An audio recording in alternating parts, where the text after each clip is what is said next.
નમસ્કાર, આપ જોઈ રહ્યા છો સંદેશ ન્યૂઝ. હું છું પ્રીતિ.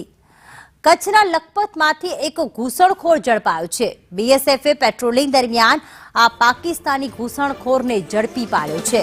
પિલ્લર નંબર 1139 નજીકથી આ પકડાયો છે. વધુ તપાસ માટે પોલીસને સુપ્રત કરવામાં આવશે.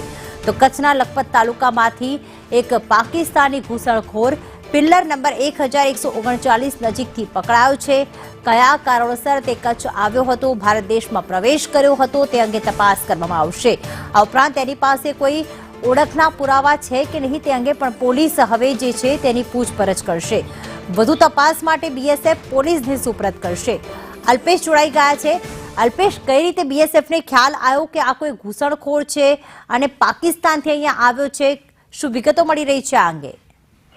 કચ્છના લખપત સરહદેથી એક ઘૂસણખોર ઝડપાયો છે. બીએસએફની ટીમ જ્યારે પેટ્રોલિંગ દરમિયાન હતી તે સમયે પાકિસ્તાનીને ઝડપી પાડવામાં આવ્યો છે. પિલર નંબર 1139 નંબરથી આ નજીકથી આ ઝડપાયો છે. પ્રાથમિક રીતે તેની પાસેથી કોઈ પણ જાતની શંકાસ્પદ ચીજ વસ્તુઓ મળી આવી નથી, પરંતુ સમગ્ર મામલે હાલ બીએસએફે ઇન્ટ્રોગેશન હાથ ધર્યું છે ને ત્યારબાદ વધુ તપાસ માટે પોલીસને સુપ્રત કરવામાં આવશે. આભાર અલ્પેશ તમામ વિગતો માટે.